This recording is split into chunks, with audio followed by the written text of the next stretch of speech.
lighting, man. Look at that. Look at that. You look great. Hey, this is the TED Show, Friday the 20th, episode 48, if you can believe it. Wow. I am live with my friend Dan Springen, who is the founder, creator of the Orlando Film Festival, and we're actually on the red carpet, which all of you probably know that's where I belong. It's a joke. It's just a little film joke. Hey, everybody. So this is Dan. Dan and I have been friends for several years, met up. God, we definitely had a relationship with the club, but I came to your very first launch, and it was at the Citrus Club, right? You were planning it there. Yeah. Well, it was 7 years ago when this theater actually opened. So the festival's been going on for 12 years. So that was over at City Arts. Gallery at Avalon. That's right. And then when this theater opened, that's when I took over as the executive director. So just a little bit of clarity. You can come right on in. Yeah. Thank you. Cheers. Stella. Cheers, my friend. Cheers. Stella's a sponsor, right? Big sponsor. Yeah, they've been sponsoring us for, City Beverage and Stella Artois, 12 years. I love it. Downtown. That's right. I had forgotten about that. So, yeah, always correct me because my revisionist history can be kind of crazy. No worries. That's old age, my friend. Yeah, well, I mean, it was started by Picton Warlow. Before you go, let me make sure you guys can hear us. That's what I want to double check. So give me a shout out. Make sure you can hear Dan. He's a filmmaker, so I'm sure we won't have any trouble with that. But just let me know you can hear us. I'll keep an eye on it. Go ahead, Picton. Yeah, so it was Picton, Roger Chapin, Kurt Bowerly, Malin Dominguez, and Brett Jaffe. Now this was 12 years ago, and since we've taken over. We've taken over the festival and the board, and they've moved on to other. Once they realized that it was all working, they moved on to other charities, and now we're building up the festival. So it's been 7 years since I've been the executive director of the festival, but it's the same time that this theater opened. Because you remember the mayor, this was a big project, huge project, sure, and it was behind. And it was supposed to open a year before, and that was a year that I actually had a film in the festival called Contract Killers that won Best Picture, and that's how I met these guys. Oh, cool. Right? So, because I'm a filmmaker first, I had submitted to the Orlando Film Festival. We won Best Picture, and I met the guys, and they were looking for an executive director at the time. And I said, listen, I know how to move an army of filmmakers. I've never done a festival, but I'm sure that if you're willing to give me a shot, I'll take a crack at it. And here we are, 7 years later, where that year there were 30 or 40 films playing, and now this year we have 405. Yeah, you've had to go through, even since I've been involved and known you, it's grown leaps and bounds. Sure. So tell us about your filmmaking background. You didn't just all of a sudden wake up and you're working and running the Orlando Film Festival. No. You have a very lengthy, which I didn't put on there, but I did put your website. You have a very lengthy resume. Yeah. Well, if we took it back to the real roots of it, my mother was a theater director, so she directed theater. So my playgrounds were, backstage at theaters and thunder machines and rain machines and moving flats and painting and striking, and so I went through. My grandmother was an artist, was a painter, so I grew up through art. And one day a friend of mine, I was painting houses. I was young and doing the young thing, whatever, playing in a rock and roll band. I love it. I started a. That's right. You do music. Yeah. I hope Ronnie. I hope. Oh yeah, Ronnie Walker. We didn't know we knew each other. Somebody just commented and said, "What? No wine?" No, man. It could be NyQuil. He could be feeding me, and I would drink it. We'd be fine. Stella's so much better. I actually feel very, very lucky to have a Stella right now. Cheers. So, I was playing in a rock and roll band. I was living in Cleveland, and I built a painting empire. And a friend of mine just said, "What are you doing?" It's like, you can do anything you want. What do you really want to do? And I said, well, I want to act. And I came up in that field. So I ended up, long story short, ended up doing some casting calls, and this friend really got me into auditions, and I didn't even know what I was doing at the time. I was playing rock and roll music and really didn't care. You were young and didn't care. Didn't care. You were having a good time. So they got me into a couple auditions. I nailed my audition for South Pacific down in Naples. You were in South Pacific? I was. What part did you play? I played ensign. I played Yeoman Quail. Yeoman Quail. Did you get to sing with sang that role? And dance. Are you kidding? I'd love to hear that. I'm a quadruple threat. I don't know what the fourth thing is, but what is it? It's dancing, singing, acting, and directing. Filmmaking. Filmmaking. We're gonna go with that. We're gonna go. So fast forward from there. So I did a bunch of theater events. I did a bunch of shows. And then somebody said, well, we got a commercial coming up. And I said, okay, let's take a look at it. And it was for the Polaroid Captiva camera. Were you in that commercial? I was. No way. I was. It's true. God, I should have done my R&D and pulled that up for the show. Well, the Polaroid Captiva at the time was very interesting because it gave you a 16:9 image. It was a very thin Polaroid, but it spit it out just like the Polaroid. So it's on Captiva Island, which was very close to Lehigh Acres, which I could tell that story if you ever want to hear that again. That's an awesome story. As he jests. It's true. I laughed. So I ended up on Captiva Island, and I promise it all comes to fruition here. It was my first time seeing a motion picture film camera. And when everybody went to lunch, the AC was kind of getting everything set and getting it ready to go to lunch, put on Firewatch. And I just walked up. I said, hey, you mind if I look through the lens? Because I was doing a little still photography at the time. I said, yeah, come here, take a look. So he had the like a big 300 mil zoom lens. I mean, it was a monster lens on there. And he pointed it at something down the beach. And I looked in there and I saw that it was like beautifully framed, but like 100 yards away. And then I looked and I said, wait a second. And my heart just went there. Well, that's when you knew that was your moment. That was the moment. And then I went through Valencia Film Program, did a couple of short films myself, won a couple of awards. Then right out of there, I went right to work in the industry, because Valencia gives you, in my opinion, the best below the line. I mean, Steven Spielberg called it the best below-the-line film school in the country. That's a shout-out to our Valencia friends, for sure. Yeah. And to Steven. You were right. Because I know you're watching, Mr. Spielberg. Yes. You know he is. He's one of my fans. Don't laugh. It could be. Come on. No, it's true. It's possible. No, it's not at all, but that's fine. So, and it was really off to the races from there. And then just recently I finished Tonight Show with Jimmy Fallon. We did, for those of you who watched the Tonight Show, you may remember the parody with In the Air, The Night, Phil Collins, and then Holiday Road, the Christmas Vacation, Holiday Road, where they're heading to Wally World. Well, they're heading to Universal Studios. If you guys saw that, I worked on that. I didn't know that. Yeah, that's so cool. And I also did, not really recently, about a year ago, I did Ride with Norman Reedus. Which from Walking Dead. Love that show. Yeah, we did that for 4.5 months. That about burnt me out on road shows. But another thing that I do is, like, in the interim, I do some government work with the coal mines. Believe that or not, but I've been underground, 2 miles, 1,400 feet down, 2 miles in. Why the coal mines? How did that come about? Well, it's a very interesting story. So my wife, her stepmother, before she passed away, Candy, she was very high up in Alpha Coal as far as the safety team goes, right? So she was a safety director for them, and they weren't watching these safety videos. I mean, who likes to watch talking heads? Nobody watches that shit. Nobody watches that. Can we swear on this show? You're the first. Ever. That's all right, though. Listen, we no. That's why there's no editing. That I could not edit, so it was Facebook Live the whole way, buddy. I'll edit myself from here on out. No, you're totally fine. I wouldn't have even said anything. I caught it though. I was like, maybe it's all right. So it's golden. So the with training videos, and everybody out there, you've seen training videos, right? Normally it's just talking heads and people just looking at each other and acting. Yeah. It's just very unpersonal.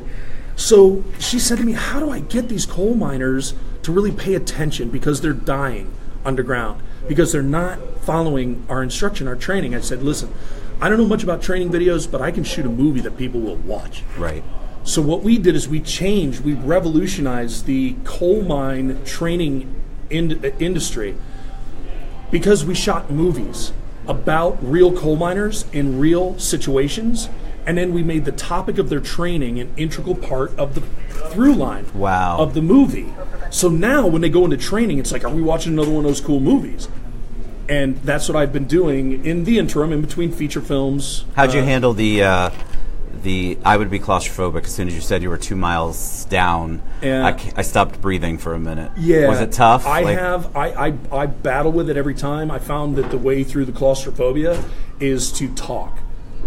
Because if you're talking, your mind's not on it. Right. So, you take the focus off that. That's exactly. Yeah. So if you guys got anxiety or any kind of issues, like anxiety or claustrophobia, anything like that, and you get in a panic situation, talk your way through it. Find somebody to talk to, and because I'm telling you, this is about 3 feet. You can probably almost see where my hand is. This is about 3 feet. I've been in coal seams underground this low. Oh my gosh! And I'm 6'2". I can't breathe.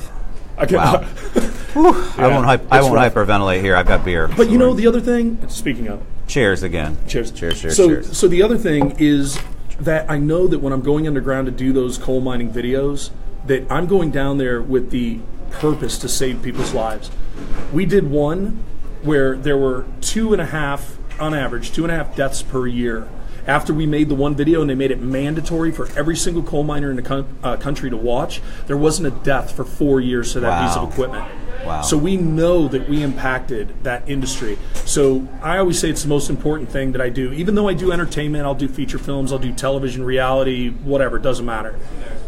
At the end of the day, if you can save somebody's life with what you're doing, right, that's important. And you would have never thought that. It's not like you went into it knowing that was even an option. I mean, that's the first I've heard of it, because you're right. Most of the time you see those videos and you just zone out. But they can't zone out. This is life or death. And not to a movie. Yeah, you connected with the audience, which is obviously what you do in filmmaking anyway. Exactly. So we took them on a roller coaster ride, just like you do in any good movie. Right.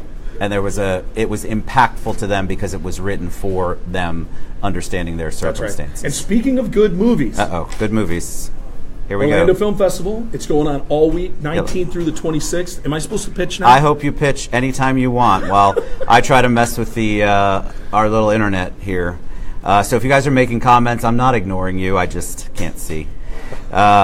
I can see us, and it looks like we're fine on there. Actually, that lighting, can I take that with me every time? Can you imagine the Citrus Club with that? Yeah. Why don't we just have the festival every week? You should have the festival every week. Or Tell people about it. Because I'm not sure, there are some people in the audience that know, but it's so awesome that we have our own film festival, and you get applications for films, submissions, all over the world, from all over the world. That's so correct. Tell them a little bit about, you told them the history, but tell them about how it works.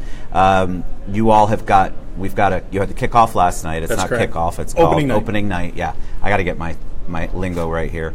And then what happens? You've got 8 days total, right? Yeah. And that's new that we were talking about. So tell them about how the film festival works. How does somebody get a film in here? Where are the films from? What are some of the unique experiences that, or unique films that you've already seen or screened? Did you screen just the one last night? Just one, Andover. Okay, so just talk. I love to. I could sit and listen to you talk about that all day long, and I know you can talk about it all day long. Yeah. So essentially, all right. So, well, I get the video up. That video is working fine, so you're golden. This one's good. Okay. So essentially, what's going on this week is we're now 8 days. Last year and all the years before, we were a 5-day festival. So we're now 8 days. We're playing 405 films. That's shorts, documentaries, features, narrative, etc., animation, music videos, web series, and the process is we open for submissions in February. So this year we opened up on For the Love of Film, which you can see our. I love that. Yeah, you can logo. See the background. This is like a real step and repeat back here. Yeah. This is. I like it. This is all from. We have photo people scan. just trying to give me wine at the club, which is awesome. That'd be fine. I take wine at the club. Club's a great place to have a nice glass of wine, nice view, and good people. But this is a great place to have a beer. I agree. Cheers again. Cheers to Stella. Stella. And to Photoscan, who printed all this beautiful stuff back here. Cheers to Photoscan. So, for the love of film, we opened up for submissions this year on February 14th, Valentine's Day. So this is the earliest we've opened, and it was still a challenge to get through all the films that are coming in. Because as a filmmakers film festival, what ends up happening is the word spreads that we're not bureaucrats, we're not looking to extort money out of the filmmakers. They can watch all their movies in one place, and everybody on our staff are filmmakers, so they can talk shop. Right. So what we found is that our submission levels just keep going up and up and up. So February 14th we opened, and it took us all the way to the beginning of September to get through all of the films. How many films were submitted? We had probably 1,200. Wow. Yeah. And in previous years, even last year, we were somewhere in the ballpark of 900. Wow. So we're always growing and the word's getting out, and we just take care of filmmakers here, And because we're filmmakers who are picking the films to play, they're curated correctly. Right. So you're actually getting films curated by professional filmmakers, not people who say, "Oh, well, this would be good for our community," or "This would be good," or correct. It's really about the art. It's about the art. Yeah. That's a great way to put it. It's about the art. So how did you watch? How many films do you actually watch? Because that's a good question. That seems like a lot. I mean, I fall asleep after 2, and that's not because I'm bored. It's because it takes focus and concentration. And this you're not just doing this to go to the movies and enjoy it with the family. This is very serious because these people have put their heart and soul and money into everything. So you have to take everything very serious. We do. And as filmmakers, we know that when somebody sends us a film, we could be the first people to ever see it outside of the editing bay. Right. So when the films come in, we have a very strict policy, is that if it makes it through the first 5 minutes, then we watch the whole thing. But you'll get a lot of films in, and it's just inexperienced filmmakers thinking that they can shoot something on their iPhone, right? That is going to be accepted into a professional film festival. And what ends up happening is if you get 5 minutes into a film and it's just unprogrammable, we turn it off. But if you make the 5 minutes, we'll watch it through its entirety. And what ends up happening is you find these beautiful gems that a lot of film festivals may pass on. You find these gems because we see something different as filmmakers.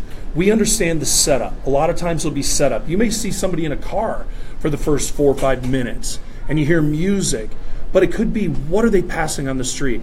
What's on their radio? What are we supposed to be dialing ourselves into to understand? Where somebody else may turn it off, we may push through, as long as there's good production value. Right. So to answer your question, I probably, of the 400 that we programmed, I've probably seen about 100 and a half, maybe a little bit more. I try to watch all the foreign shorts. It's a guilty pleasure of mine. I was going to say, there's got to be a reason. I love that you can learn so much about somebody's culture from a movie. Right.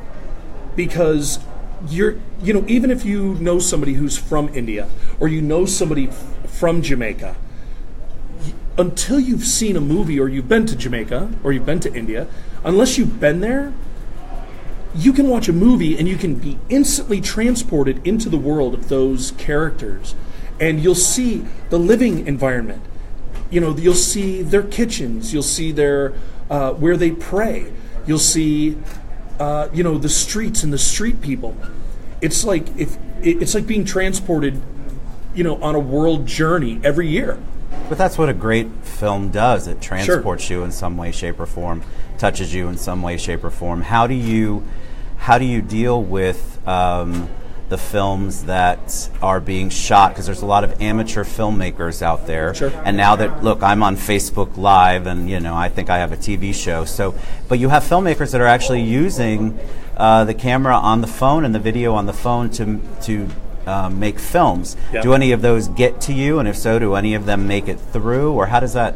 I see a lot. I see a lot of it. Well, what it comes down to is, listen, the phone has a lens, and you do have the capability to shoot video, but unless you're lighting it, unless you're directing it, unless you're creating an environment that people want to be a part of, you're not shooting against a blank white wall. Right. You're actually maybe in a park where it's being lit from above.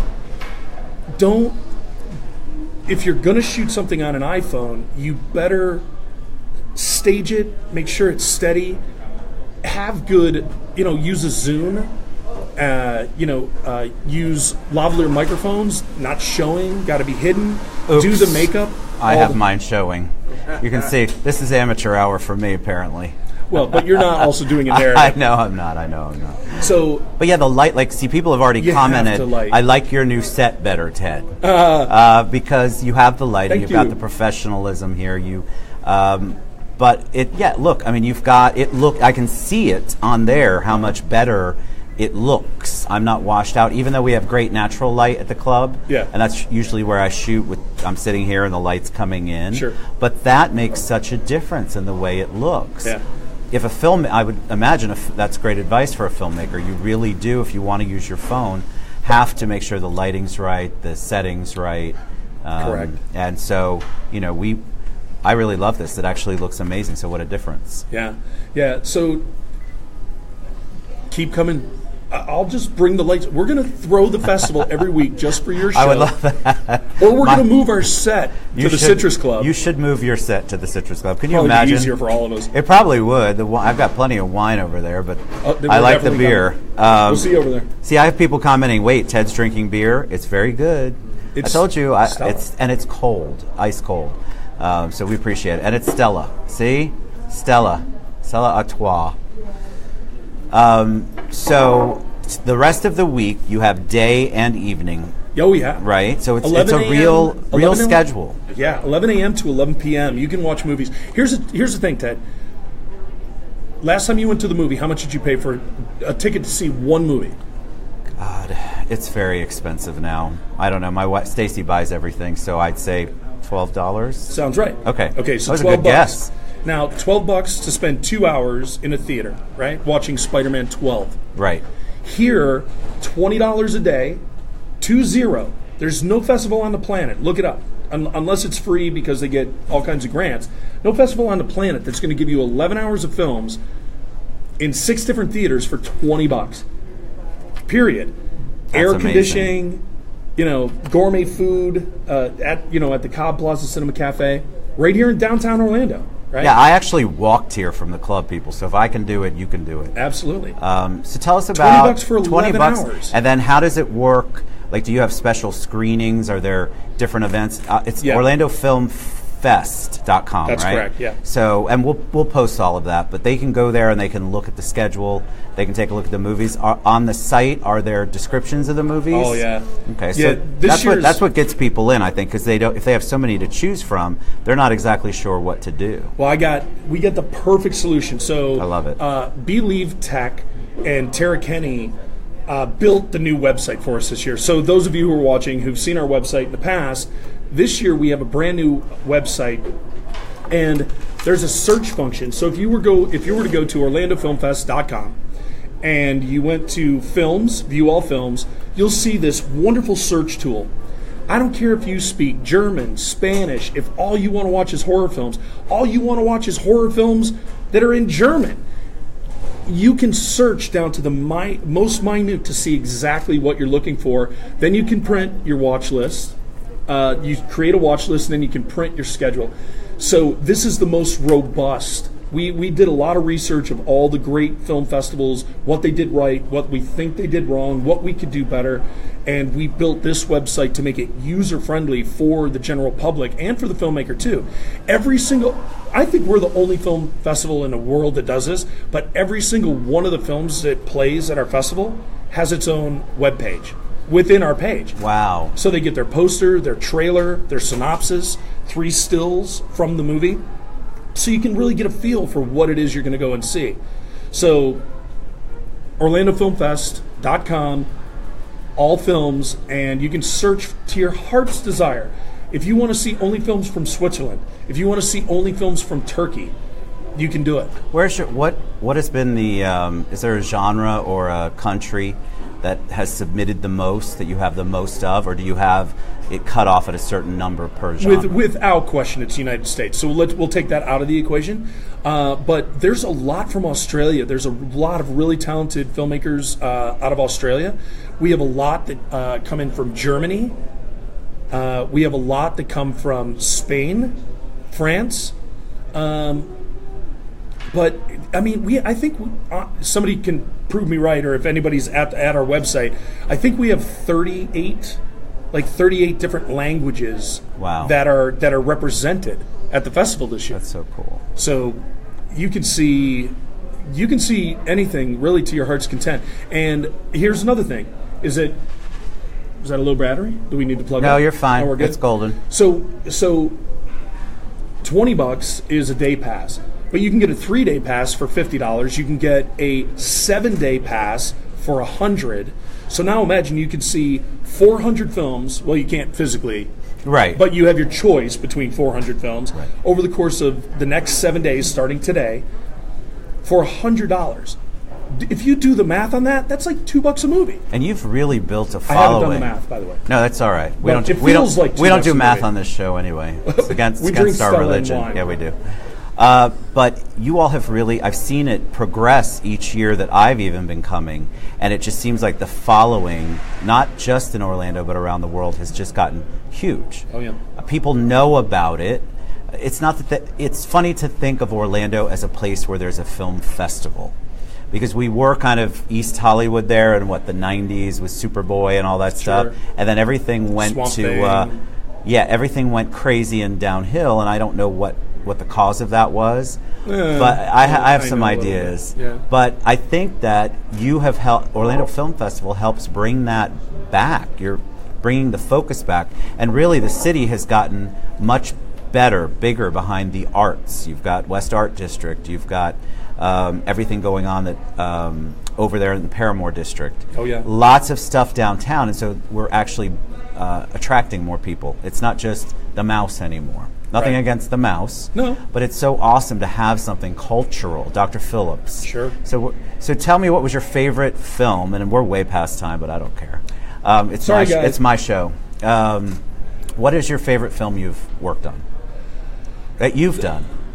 Favorite film that I've worked on? Wow, that's a really interesting question. I've done quite a few feature films. Maybe one that had your heart. They probably all do, because they're probably all like your baby, right? Yeah, it's really difficult. I would probably say, Contract Killers, which I produced. We shot half of it here, half of it in Trinidad. It won a lot of awards, like 12 awards. But I've shot a lot in Trinidad. We shot Backlash in Trinidad. We shot part of Vault in Trinidad. And I have there's a special place in my heart for the island and the people of Trinidad and Tobago. So Contract Killers has a special place because it also, once again, won this festival 8 years ago. Sure.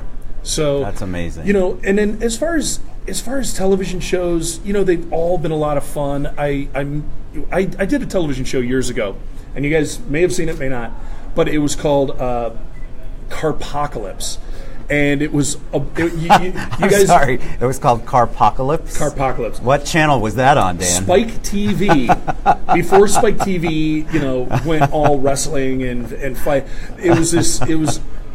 You guys know of Biff Lowe, and the racetrack. We're We've aware. all heard of bus racing. Yes, but absolutely. this was bigger and different because it was demolition derbies and it was crazy races. Like, they would have to, in 7 days, they would have to build a car with a car on top, and the guy up top, 2 cars stacked, guy on top's got to drive, the one on the bottom has to do the brake and the gas. This was all out at the Speedway in Buffalo? Out at the Speedway. Nice. Yeah, so we did that. That was a lot of fun, and I made some long time friends out of that because they're just wild and crazy redneck demolition derby crash up. Well, it's great. I went to Colonial High School. We used to go out there, which is crazy because a lot of kids from Buffalo went to my high school. Yeah. So we would go out there. It was a crazy place Then 30 whatever years ago when I graduated high school. he meant 40. What do you do between? What do you do in between? Probably 50. I don't know. I can't. I lost. We don't do math on the show. So, Yeah, we stopped the math We stopped segment. counting. What do you do in between? We'll try to wrap it up. What do you do in between the festival's over and then what do you go back to doing? Yeah, I go back to independent filmmaking. So I get called to AD, direct, produce. I do that mainly throughout the year, and then once a year I try and do a feature just to pay the soul. Just to pay the soul, because television pays the pocket, right? Right. And commercials pay the pocket. Feature films, independent feature films, they pay the soul, and so I recommend anybody out there listening, if you know an independent filmmaker and you want to get involved and make a project or be involved in a film, just do it, because there's something exciting about being involved at a smaller level, like $100,000 film or a $200,000 or even a $50,000 film. But then you get to do this, you Right. get to be at the festivals and you get to be in the spotlight. So if your heart's in film, I mean, just try it out. Do you have a website for you? Allmediapartners.com. So we'll put that on there as well. All right, so we're way past time. I could talk to you forever. You know that. Thank you so much for being on the show. Thanks for lighting it up. Yeah. Thank you for setting the Daniel. example. And now I don't know what I'm going to do when I go back to the regular show next week. You don't get to. We're going to throw the film You're festival gonna- again next week, and you're coming Just back. for me. We love you guys. Happy Friday. Please check out OrlandoFilmFest.com. 8 days worth. There's plenty for you to come see. They've got an amazing setup here. And just so you know where we're at the Plaza Cobb Theater downtown on Orange, and they have everything upstairs in the actual movie theater is set up. We're on the red carpet. They've got all the film posters all over the place. It's just an amazing, magical place to be if you have any interest in film at all or want to get lost in film over the next week. So thank you, Orlando. Thank you, guys. I love you. And this is the part where maybe we can get Mark to hit the little finish button. We don't sing? There's no singing? There's no singing. We can sing if you'd like. I've only had one half a beer, but we could sing if you'd like. You got a song? All right, we'll see you later. Thank you, guys. Thanks. Bye-bye. It's sensitive, Mark, so just hit it. There you go. That's it. Hold it in. Now you have to hit the close. Battery. Move the close. Actually, we're going to do another segment.